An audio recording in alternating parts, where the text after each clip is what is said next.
안녕하세요. 오늘도 사연살롱을 찾아주셔서 감사합니다.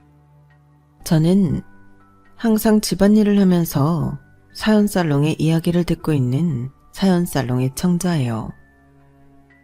지난 몇 년간 다른 분들의 인생 이야기를 수없이 많이 들으며 재미도 감동도 얻곤 했는데 사실 제 인생은 그저 평탄하고 무료하게 그지없었기에 다른 분들의 이야기가 제게 그렇게까지 와닿지는 않았어요. 아니, 그 당시에는 마음으로 듣고 있다고 생각했었지만 지금 돌이켜 생각해보면 아무것도 모르고 듣고 있었던 거였죠.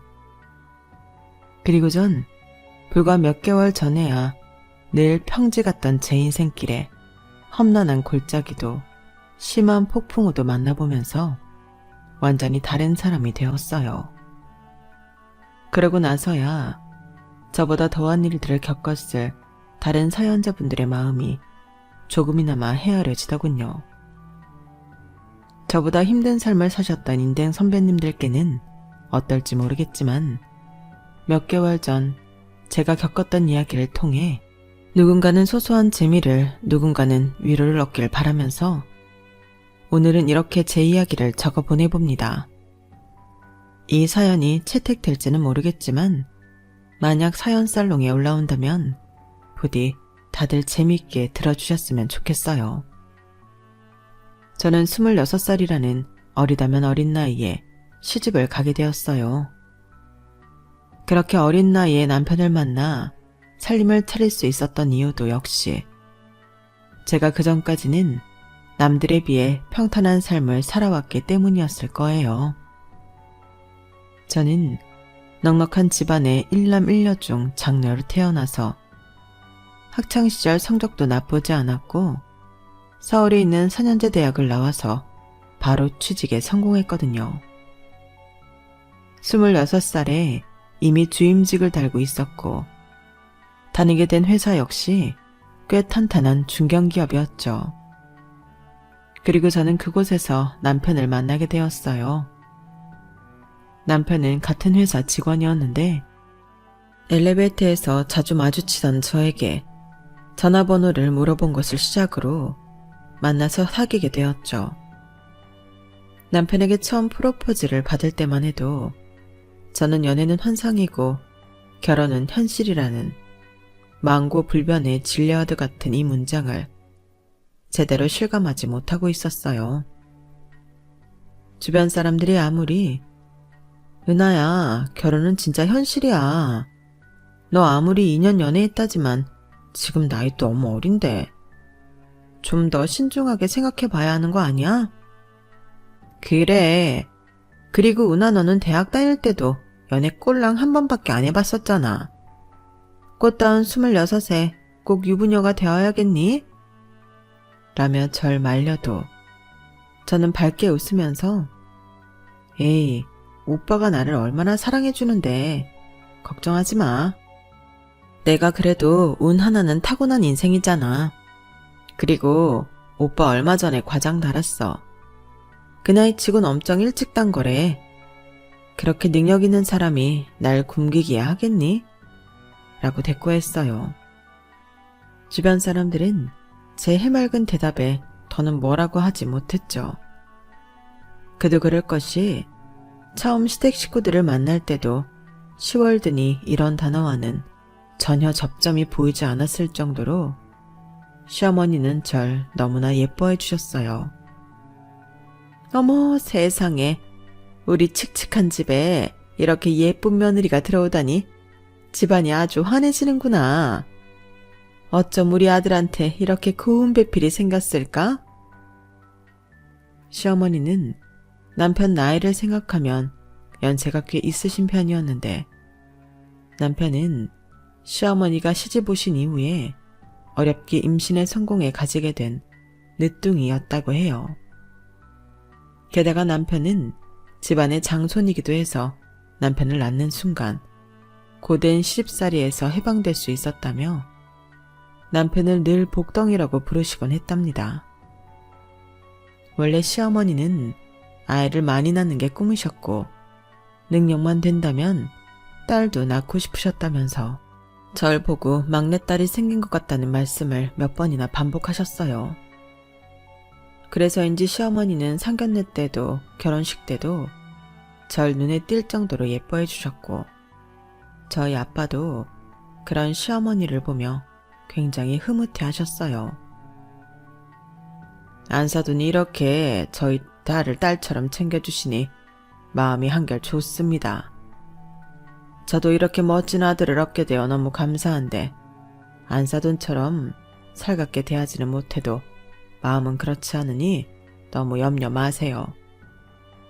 애들 엄마라도 살아있다면 같이 더 많은 이야기를 나눴을 텐데. 얘기 들었어요. 아주 어릴 때 사부인이 돌아가셨다고요.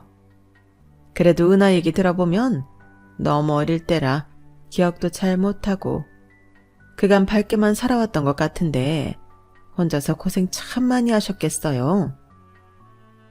우리 딸이 워낙 천성이 밝고 낙천적이라서 힘든 건 하나도 없었어요. 제가 우리 은하 하늘에 계신 사부 임모까지 친엄마처럼 잘 돌볼 테니 너무 염려 마세요. 아유, 감사합니다. 저도 우리 재상이 저희 친아들처럼 아끼고 보듬겠습니다. 양가 부모님들의 사이도 이렇게 좋으니 저희 부부의 신혼생활은 마냥 행복할 수밖에 없었죠. 신혼 1년차까지는 저는 회사에서든 친구들 사이에서든 결혼 전도사라고 불릴 정도로 결혼이 너무 좋다고 적극 권유를 하고 다녔어요. 든든한 내 편이 생기면서 마음의 안정감과 생활이 활력이 생긴다고요. 그런데 그 모든 기쁨과 즐거움은 결혼 2년차로 접어들게 되면서 조금씩 사그라들기 시작했어요. 그리고 저는 그제서야 결혼은 냉혹한 현실이라는 사실을 조금씩 깨달아가기 시작했죠. 첫 시작은 정말 별거 아니었어요. 오히려 제가 너무 예민한 건가 싶은 문제였는데요. 그 문제는 바로 시어머니가 남편을 너무나 정말 너무나도 사랑한다는 것이었습니다. 처음 신혼여행을 다녀와서 시댁에 방문해 선물을 드릴 때도 너무나 고마워하시면서 이렇게 말씀하시더라고요. 어머나, 어쩜 이런 귀한 선물을 또 사왔니? 역시 우리 아들이 내 취향 하나는 기가 막히게 잘 알아서 선물을 사온다니까. 아가, 우리 재상이랑 같이 선물 고르기 너무 편하지 않았니? 네, 회사 사람들까지 생각하면 사실 선물 고르는 것도 쉽지 않았는데 남편이 적당한 가격선에서 센스 있게 잘 고르더라고요. 예, 너는 좋겠다 야. 이렇게 센스 있는 남편 둬서. 사실 남편이 저보다 돈을 더 잘 벌기는 하지만 시어머니까지 케어를 하느라 여윳돈은 제가 더 많은 편이었어요. 그래서 결혼식 비용도 신혼여행과 거기서 사온 선물 비용도 거의 다 제가 부담했는데 저한테는 고맙다는 말 한마디를 안 하시고 저렇게만 말씀하시니 기분이 좀 묘하더라고요. 하지만 그렇다고 제가 뚜렷하게 불만을 가지기엔 애매했어요. 저한테 무슨 나쁜 말을 하시는 것도 아니고 시집살이를 시키거나 따로 연락을 수도 없이 자주 하시는 건 또 아니었으니까요. 그저 당신 아들을 너무 사랑하시는 것 뿐이었죠.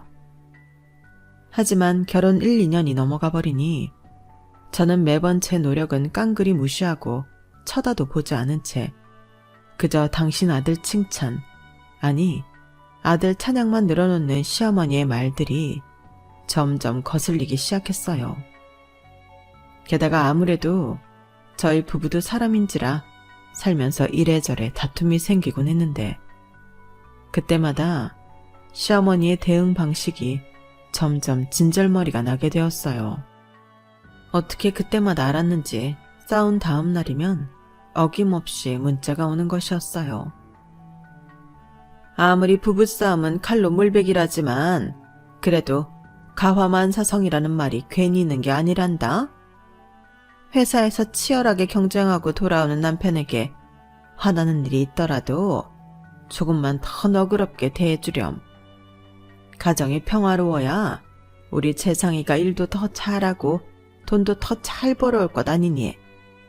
그래야 너도 결과적으로 더 좋은 거고 말이야. 오늘 퇴근하고 집에 들어가면 꼭 둘이 화해하도록 해. 우리 예쁜 은하가 잘 해내리라 믿어. 말만 예쁘게 하다 뿐이지 결국 무조건 저더러 먼저 화해를 하라는 말이었죠. 어떤 내용으로 다퉜는지 신경도 안 쓰고 말이에요. 그러니 시어머니한테 문자를 받을 때마다 저희 부부의 싸움은 더 커져만 갔어요. 그마저도 제 딴에는 처음 신혼 1년 동안은 말 안 하고 꾹 참고 있다가 2년 차에 말한 건데 남편은 그게 뭐가 문제냐는 식으로 대꾸해버리니 감정의 골이 생겨날 수밖에 없었죠. 당신 또 우리 싸운 거 어머님한테 일러 바쳤어? 아니, 무슨 남자가 여고생도 아니고 무슨 일만 생겼다 하면 곧바로 쪼르르 가서 일러 바쳐? 우리 둘 문제는 우리 둘이 해결하면 되잖아. 그럼 엄마가 맨날 물어보는데 가만히 있어? 나보고 엄마한테 거짓말을 하라는 거야? 아님 연락도 하지 말라는 거야. 당신이 애초에 고집 피우지 말고 우리가 안 싸웠으면 될 일이잖아. 뭐라고? 어제 내가 한 얘기들은 다 귓등으로 들은 거야? 당신이 내 카드 내역까지 감시하고 잔소리하는 건 어머님한테 얘기했어? 꼴랑 월에 20-30만 원 쓰는 거 갖고 일일이 카드 내역 확인하고 잔소리하지 말라는 게 잘못된 거야? 애초에 감시하는 사람이 이상한 거지. 감시라니, 내가 그렇게 표현하지 말랬지. 같이 상의를 하자는 거잖아. 아니, 당신은 뭘 그렇게 하나하나 다 예민하게 굴어. 그거 보여주는 게 뭐가 어때서. 그리고 우리 엄마가 당신한테 연락해서 뭐 꾸중을 하셨어, 욕을 하셨어. 그냥 잘 지내라 한마디 하신 걸 가지고 왜 그렇게 난리냐고. 연애를 시작한 때부터 결혼한 이후까지 남편은 항상 제 눈에 자상하고 든든했던 사람이었는데 어느 순간부터 점점 쫌생이 같고 답답한 소리만 하는 꼰대가 되어가더군요. 나이 차이도 고작 4살 차이밖에 안 나면서 어찌나 그렇게 지 말만 맞다고 우기며 고압적으로 구는지 알 수가 없었어요. 카드 사용 내역 일일이 잔소리하는 것도 돈을 자기가 벌어오는 것도 아니면서 시시콜콜한 것까지 다 트집을 잡으려고 하더라니까요. 저는 명품을 좋아하는 그런 사치스러운 사람도 아니고 그냥 회사 동료들이랑 커피 먹고 가끔 식사 같이 하는 게 전부인데 말이에요. 그리고 저희는 아이 계획도 바로 세우지 않아서 금전적으로 여유가 넘쳤으면 넘쳤지 부족할 건 없었거든요. 게다가 먼 남자가 그렇게 입이 가벼운지 남편한테 한 얘기는 삽시간에 온 동네 사람들이 전부 그 내용을 알게 되곤 했죠. 그러니 제가 무서워서 뭔 말을 할 수가 있겠어요. 처음에는 아휴 무슨 이런 말까지 했어 하는 생각만 하고 넘어갈 만한 일들만 벌어졌는데 결혼 3-4년 차가 넘어가니까 점점 벌어지는 일들이 규모가 커져만 가더라고요. 그러다가 그 사건이 터지게 된 거예요. 당시 남편은 부장직을 달면서 원래 있던 부서에서 기획부서로 옮겨오게 되었어요. 남편만 승진한 것이 아니라 회사 내 대대적으로 인사이동이 컸던 시기였죠. 그래서 원래 마케팅 소속이었던 저희 팀원들도 대부분 인사이동을 하게 되었고요. 결과적으로 저는 남편과 한 부서 식구가 되었는데요.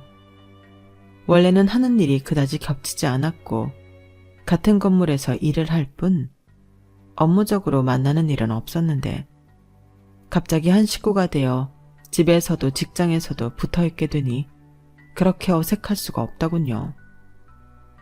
남편은 태연해 보였는데 저는 혹여라도 책 잡힐 일은 만들지 말아야겠다는 생각이 저절로 바짝 들더라고요.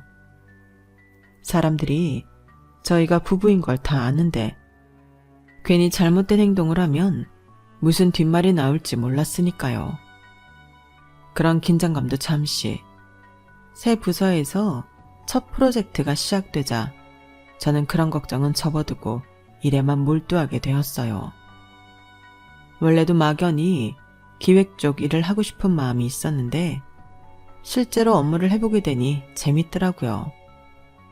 게다가 첫 프로젝트는 제가 관심 있는 분야여서 저는 열심히 아이디어를 구상했어요. 제가 간만에 열중해서 열심히 일하는 모습이 신기했는지 어느 날은 남편이 잠자리에 들면서 일이 재밌냐고 먼저 말을 꺼냈어요. 당신 요즘 정말 열심히 일하더라. 아니, 당신 원래 그렇게 열정적인 사람이었나? 마치 신입사원 보는 것 같고 좋으네. 근데 혹시 내가 있다고 괜히 무리하는 거 아니지? 그런 거면 좀 쉬엄쉬엄 해도 괜찮아.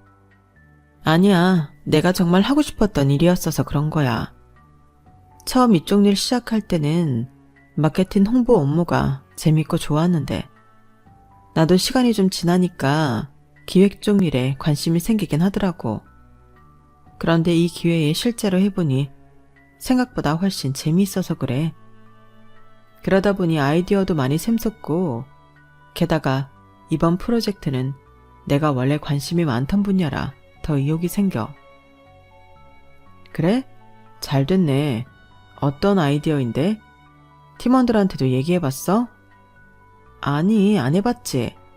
우리 팀원들이 대부분 나이가 좀 있고 해오던 일만 오래 하던 분들이어서 아마 젊은 친구들 감성을 공감해주지 못할 거야. 좀 생각이 유연하지는 못한 면들이 있어서. 그래? 몰랐는데 그런 면이 있구나. 그럼 그 아이디어가 뭔데?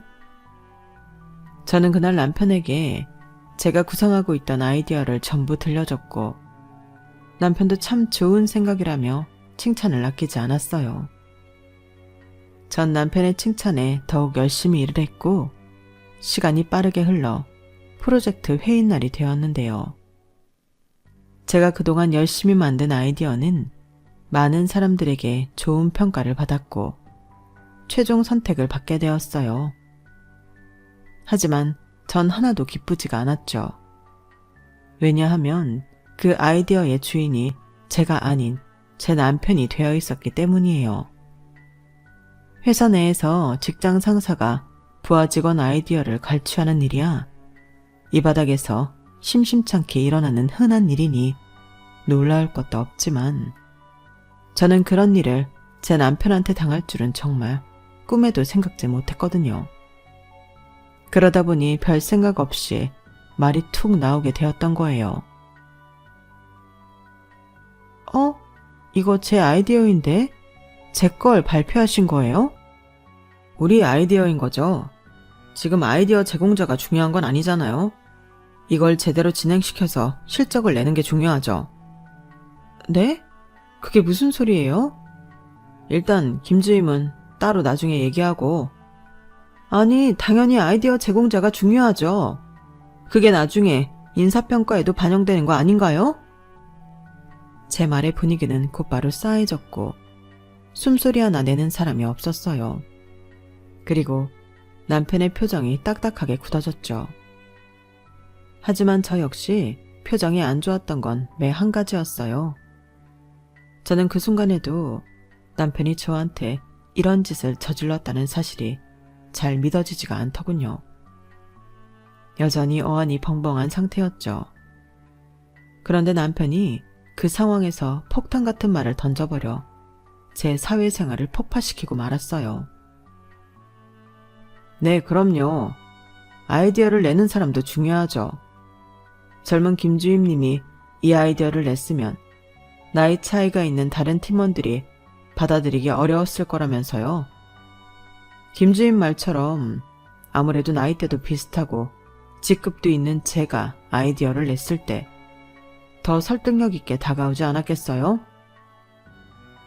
남편의 말에 저와 함께 몇 년간 일해왔던 팀원들이 전부 불쾌한 표정을 지었고 저는 눈앞이 깜깜해지는 것만 같았어요. 제가 남편에게 말했던 건 사실 그 사람들을 욕할 의도로 말한 게 아니었는데 남편은 제가 마치 뒷담화라도 한 듯한 뉘앙스로 말을 했거든요. 저는 결국 더 이상 아무 말도 못했고 회의는 그렇게 끝이 나버리고 말았습니다. 저는 많은 고민이 되었어요. 남편의 말을 정정하자니 그건 또 그것대로 더 큰 오해를 불러일으킬 것 같았고 그렇다고 아무 일 없던 것처럼 굴기엔 팀원들의 반응이 너무나 냉랭했거든요. 종종 같이 커피를 마시거나 식사를 하던 자리에 절 부르지 않는 경우가 점점 많아졌고 예전처럼 업무 중 간단한 담소를 나누는 일도 사라지고 말았죠. 저는 결국 이러지도 저러지도 못한 채 아무 말도 못하고 점점 외톨이가 되어갔어요. 물론 그 회의날 당일엔 집으로 돌아오자마자 남편과 서로 할 말 못할 말 다 해가며 대판 싸웠죠. 당신 나랑 얘기 좀 해. 아까 그거 뭐야? 제정신이야? 남의 아이디어 훔쳐간 주제에 팀원들 다 보는 앞에서 뻔히 오해 살 만한 소리를 해? 사람들이 날 뭐라고 생각하겠어? 일터에서 지금 이게 뭐 하는 짓거리냐고. 당신이 그러고도 내 남편이야? 당신이야말로 제정신이야? 그래. 회사 사람들 다 보는 자리에서 남편 길을 살려주지는 못할 망정 그딴 시답잖은 걸로 딴지나 걸고 앉아있어? 안 그래도 우리 같은 부서 되면서 사람들 시선 모이고 있는데 회사 생활을 이딴 식으로 망치냔 말이야. 뭐? 시답잖은 거? 그럼 당신이 더 좋은 아이디어를 냈으면 됐잖아. 그렇게 시답잖아서 훔쳐갔냐고. 세상에. 내가 부하 직원 아이디어 훔쳐가는 날강도들을 몇 번 봐오긴 했다만 그게 내 남편일 줄은 몰랐네. 네 와이프한테까지 그딴 짓을 하고 싶었냐? 그것도 직원들이랑 멀어지라고 이간질까지 시켜가면서. 어쭈? 말 조심 안 해? 어디 남편한테 날강도 같은 소리를 짓거려. 그리고 내가 없는 소리 했어? 당신이 그랬잖아. 팀원들 다 늙어서 이해가 딸린다고. 사실을 얘기한 거잖아. 사실이라니. 내가 언제 그딴 식으로 저급하게 말했냐고. 이건 그냥 당신이 나 엿먹이라고 하는 짓이잖아. 그래. 내가 너 하는 꼴이 괘씸해서 말 좀 세게 나갔다. 어? 와이프가 돼갖고 남편 내조는 못할 망정 사람들 보는 앞에서 대놓고 말대꾸하고 이겨먹으라고 하니까 내가 벌 좀 줬어. 그게 뭐? 뭐라고? 당신이야말로 지금 무슨 소리를 짓거리는 거야? 뭐? 괘씸? 내가 당신 애야? 내가 진짜 당신 부하라도 되냐고. 막말로 부하 직원한테도 이딴 식으로 구는 거 그거 직장 내 괴롭힘이라고. 당신은 날 대체 뭐라고 생각해서 그딴 하대를 하는 거야? 나 당신 와이프야. 우리 부부라고. 그래. 한 팀이니까 더 열받는 거야. 지금 나만 잘 되겠다고 이래? 당신이 대리 달아서 오르는 월급이 더 많겠냐? 내가 팀장 달아서 월급 오르는 게 더 많겠냐? 어? 그 간단한 계산이 안 돼? 여자가 회사에서 직급 올라봤자 얼마나 더 오르겠냐고. 장래가 더 밝은 쪽에 몰아줘야 내가 더 돈을 많이 벌 거 아냐. 저희는 그날 목이 다 쉴 정도로 소리를 지르며 싸웠지만 누구 하나 의견을 굽히는 법이 없었고 결국 그 상태 그대로 냉전 모드에 들어가게 되었어요. 그리고 좀처럼 그 냉전 모드가 풀리질 않았죠. 한 2, 3일 정도 지났을까요? 어김없이 시어머니한테서 연락이 오더군요.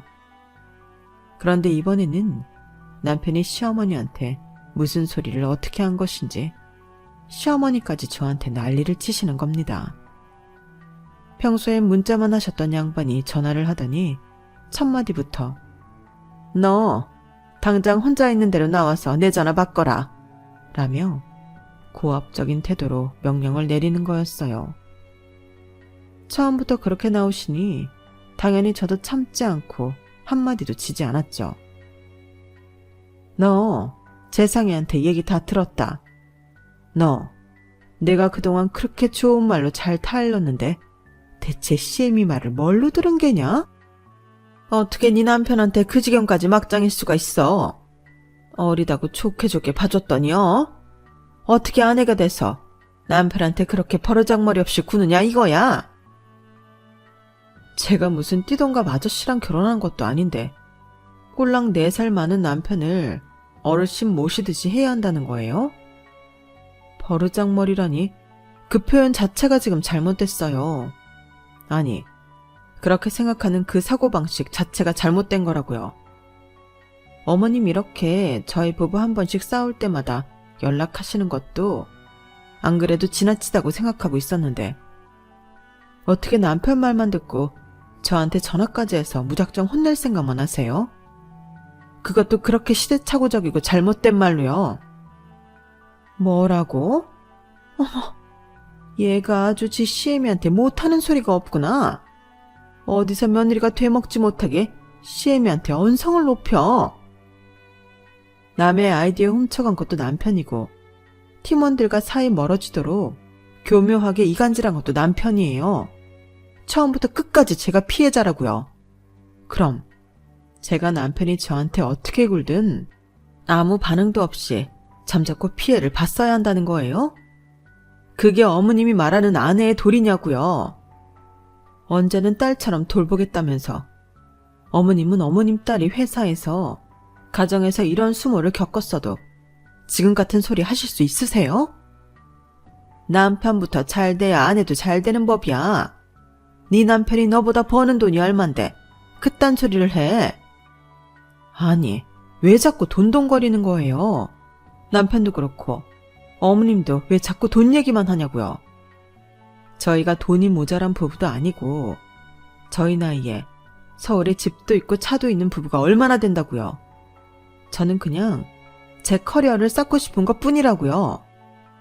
남편이라는 사람이 제가 제 힘으로 정직하게 커리어 쌓는 걸 돕지는 못할 망정 방해나 하는 게 그건 남편 된 도리예요, 그럼?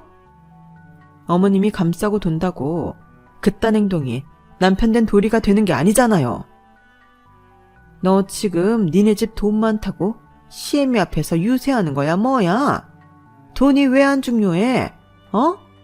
네 그깟 알량한 자존심보다 네 남편이 벌어오는 돈이 훨씬 귀한 거야.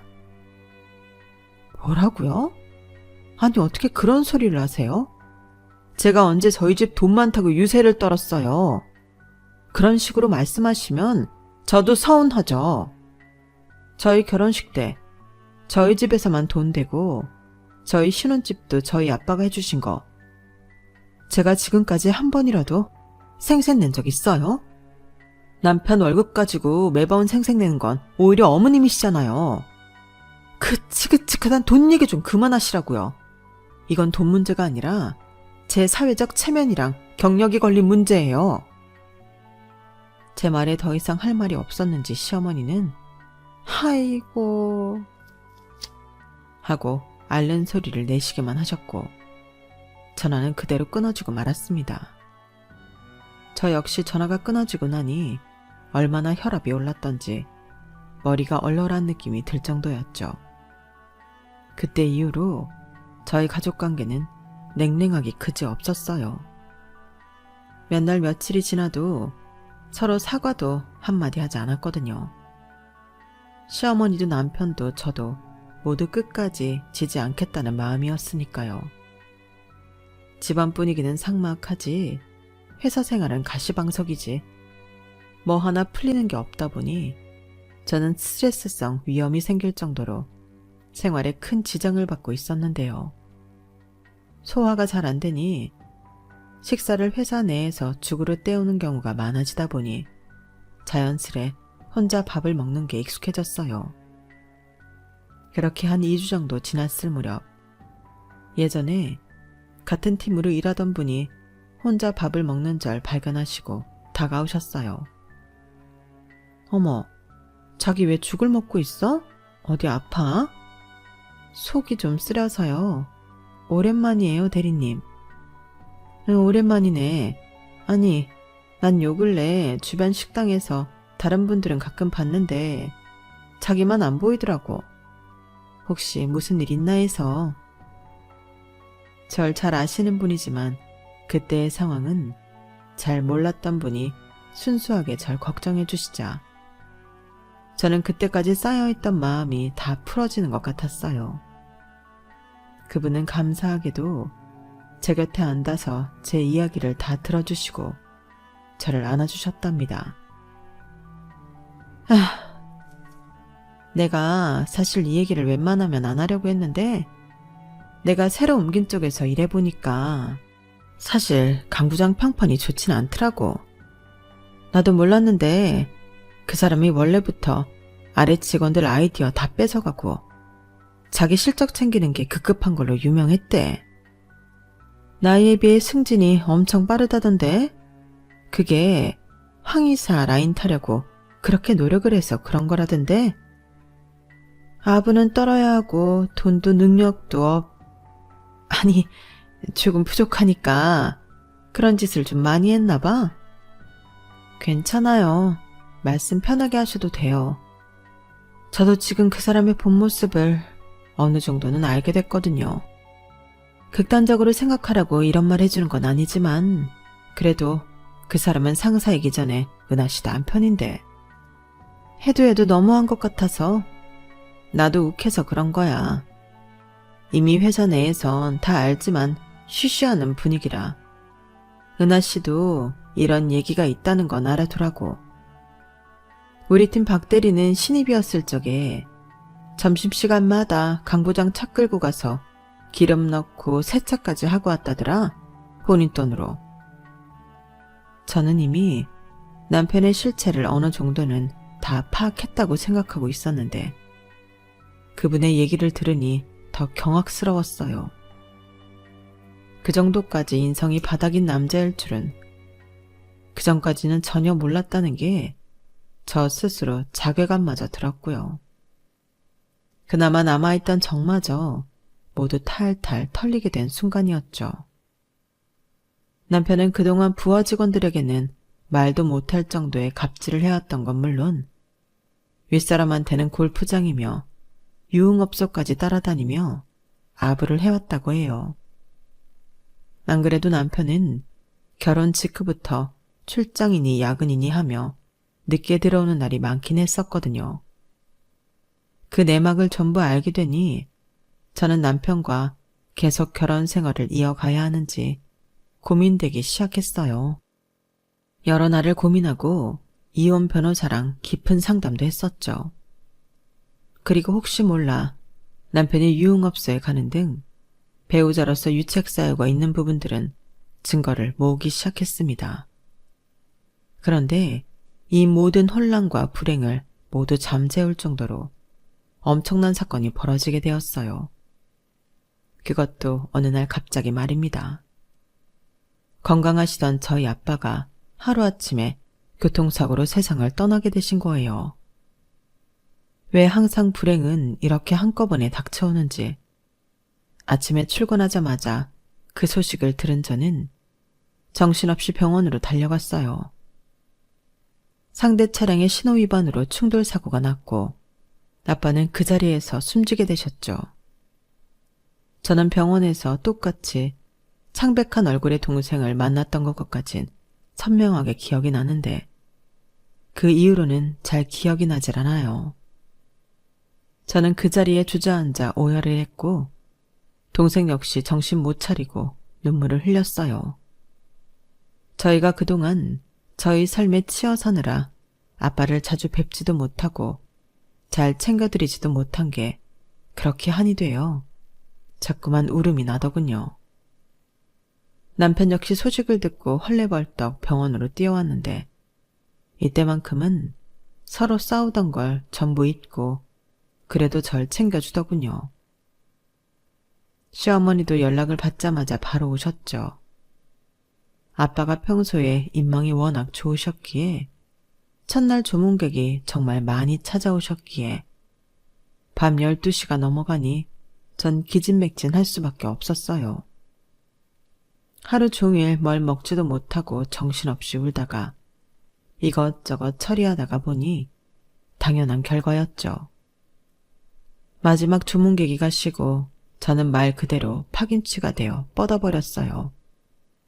머리가 닿자마자 거의 기절하듯 잠이 든 것 같은데 몸이 너무 긴장을 한 탓인지 1시간 정도만 죽은 듯이 자다가 벼랑간 번쩍 눈이 떠졌죠.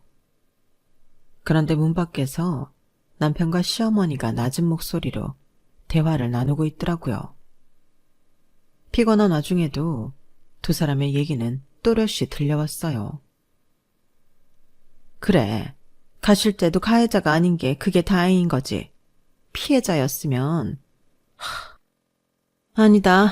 간 사람은 간 사람이고 우린 이익을 챙겨야지. 가해자면 휘청이는 게 아니라 그때 나 진짜 망해 엄마. 그래도 장인어른이 가시는 길까지 나한테 큰 선물 주고 가시네. 그래, 그 큰 빚이 하루아침에 싹 사라지니까 아주 10년 묵은 채증이 쑥 내려가는 것 같다. 내가 제 은하 볼 때마다 얼마나 여기 명치가 깝깝해오고 머리가 다 아팠는지 몰라. 그러니까 나도 장인어른이 하루아침에 이렇게 가실 줄 누가 알았겠어? 요즘 매일같이 인생이 재미없다가 갑자기 좀 숨통이 트이는 것 같아. 그럼 이혼은 언제 하려고? 상속 처리 끝나고 해야지. 장인어른 재산이 한두 푼도 아닌데 그거 반에 반만 받아도 훨씬 살만해질 거야. 아휴, 이제 고생 다 끝났다. 다 끝났어. 이제야 좀 발 뻗고 자겠네. 에휴, 이거 사. 재산 분할 다 처리되고 나면 다시는 주식이니 뭐니 그딴 거 하지 말어. 알겠어? 내가 우리 집 담보까지 잡아가면서 사돈 앞에서 빚이나 지고. 아휴, 이 나이에 아주 너 때문에 별짓을 다 해. 그래도 이렇게 잘 풀렸잖아. 나 이제 앞으로 주식 안 해. 그냥 회사에서 줄 잘 서서 빨리 승진이나 해야겠어. 역시 월급만 한 게 없어. 두 사람의 말을 들은 저는 엄청난 분노에 휩싸였어요. 저는 그때까지 남편이 저희 아빠한테 돈을 빌렸다는 사실은 꿈에도 모르고 있었거든요. 그런데 이 파렴치한 인간들이 아빠가 돌아가신 당일날, 그것도 아빠의 영정사진 앞에서 좋다고 히덕거리는 꼴을 보니 눈이 뒤집히는 것 같았죠. 남편과 시어머니는 잠시 뒤 갈아입을 속옷을 가져와야겠다며 집으로 갔어요. 집에 들렀다 오는 길에 저희 아빠 집에도 들러서 차용증을 찢어버리겠다고 하더군요. 저는 두 사람이 나가자마자 당장 상복을 벗어던지고 동생부터 찾았습니다. 밖에 있던 동생은 눈이 동그래진 채 무슨 일이냐며 물었고 저는 일단 아빠 집에 가야 한다며 택시부터 탔죠. 그리고 전화로 동생에게 그간 있었던 모든 일을 털어놓았어요. 방금 들었던 그 대화까지도요. 동생 역시 인간 같지도 않은 것들이라며 길길이 화를 냈고 이곳은 자기가 책임질 테니 걱정 말라며 절 안심시켜 주었어요. 전 아빠 집에 도착하자마자 서랍이며 책상을 샅샅이 살펴보았습니다. 차용증은 아빠의 금고 안에 있었어요. 돌아가신 엄마 생신으로 비밀번호를 한 번에 맞춘 저는 금고 안에 있던 비상금과 여러 통장, 차용증들을 전부 챙겨들고 일단 집을 나왔는데요. 나와서 확인해보니 이 미친 인간이 아빠한테 무려 11억이라는 거금을 빌렸더군요. 그래놓고 저한테는 그렇게 남편 대우를 받으려고 진상을 부렸던 거고요. 차용증은 공증까지 마친 상태였고 배신감에 치를 떨던 저는 잠시 동생 집에 있다가 날이 밝는 대로 계속 상담을 해오던 변호사님께 달려갔어요. 남편이 어디냐며 연락이 왔지만 전부 무시했고요. 변호사님은 이 모든 일들을 유책 사유로 삼아 이혼 소송은 당연히 할 수 있고 차용증만으로도 많은 걸 할 수 있다고 하시더라고요. 그래서 저는 일단 모든 증거를 변호사님께 맡긴 뒤 장례식장으로 돌아왔어요. 동생한테는 모든 것이 잘 처리되었다고 짧은 눈빛으로 소통을 하고 전 그 이후로는 남편 새끼와 늙은 시모의 시선이나 말은 깡그리 무시한 채 아빠 장례식을 온전하게 마쳐드렸어요. 모든 가정이 끝나고 난 뒤 화장터에서 나와 마지막으로 친척 지인들과 인사를 나누고 드디어 저희 가족만 남게 되었을 순간이었어요. 두 사기꾼들은 벌써 저와 동생을 짜증이 잔뜩 난 얼굴로 보더군요. 저희가 그동안 두 사람을 거의 투명인간 취급을 했기 때문이죠. 남편은 불만이 가득한 목소리로 말을 꺼냈어요. 처남은 이제 가봐. 고생했어.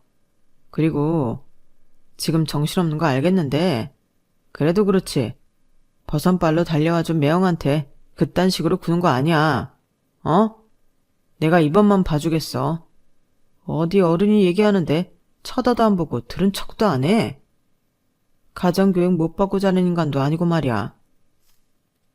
하, 가정교육 같은 소리 하네. 그럼 댁은 남의 집 돈 빌린 주제에 마누라 앞길 막으라고 교육받았냐? 뭐?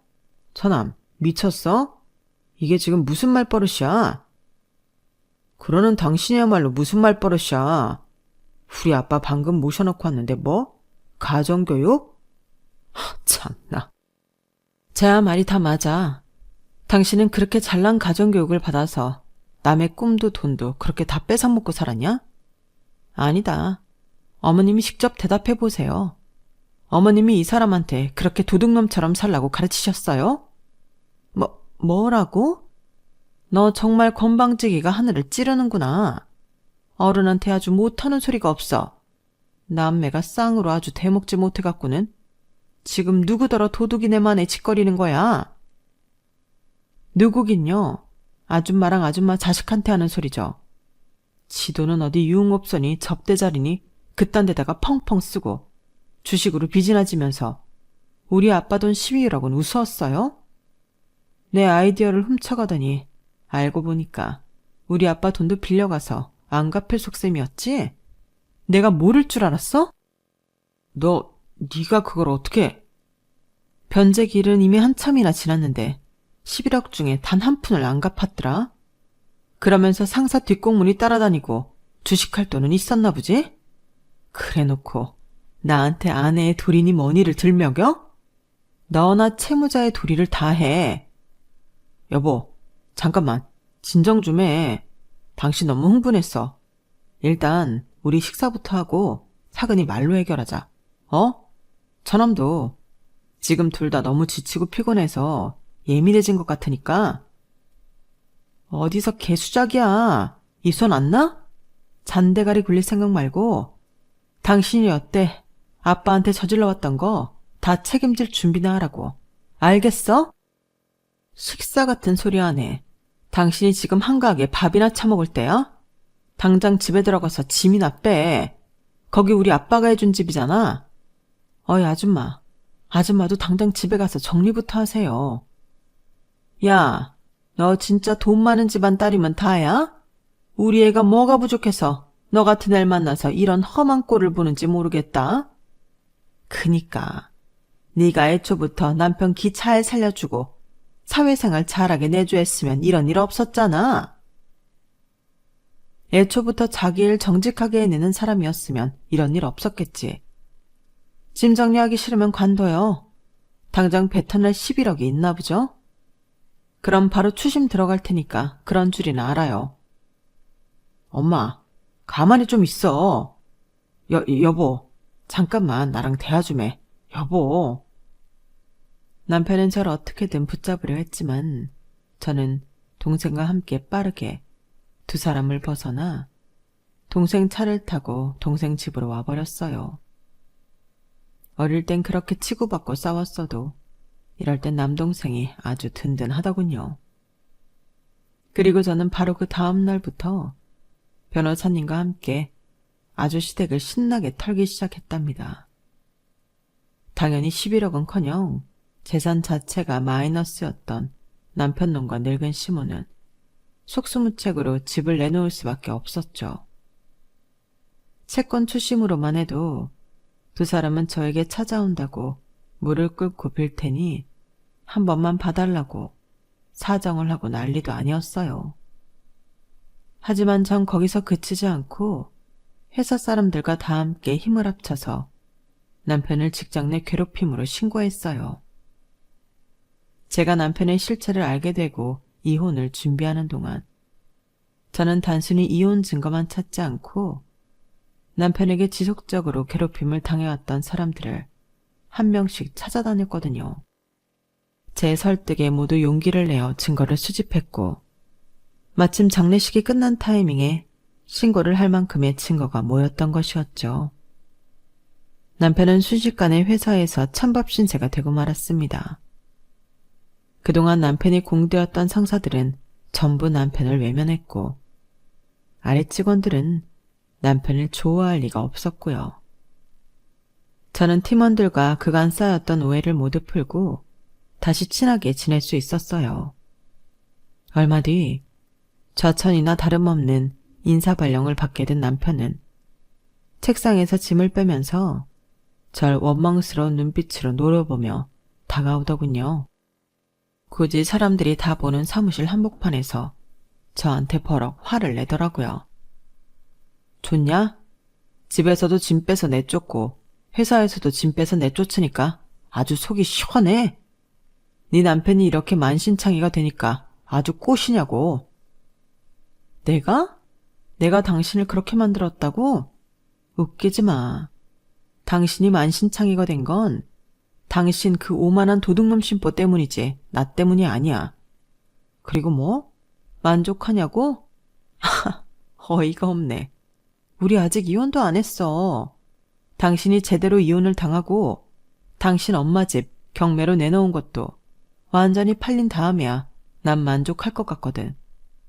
그 말인즉슨 나 아직도 당신한테 화 안 풀렸고 할 수 있는 게 무궁무진하게 많으니까 이딴 식으로 회사에서 건드리지 말라고. 알겠어? 제 말에 남편은 아차 싶었는지 자기 짐을 들고 불이 나게 사무실 밖으로 나가버리더라고요. 그 모습이 어찌나 찌질한지 제가 저런 인간의 아내로 살아온 지난 몇 년간이 너무 쪽팔리기까지 했어요. 주변 사람들은 전부 속이 다 시원하다며 잘했다고 칭찬해 주셨지만요. 저는 아직 이혼 소송 중에 있어요. 거의 막바지에 다다르기도 했고 시어머니 집도 차차 경매가 진행될 거라고 하더군요. 대체 무슨 배짱으로 모래성 위에 그렇게 으리으리한 집을 지어놓은 건지. 제가 뭐 대단한 사람도 아닌데 저라는 파도 한 방에 남편의 모든 게 와르르 무너지더군요. 시모 역시 마찬가지였고요. 그 두 사람을 보면서 저는 사람의 과욕과 허영이 얼마나 무서운 것인지 뼈저리게 깨달았네요.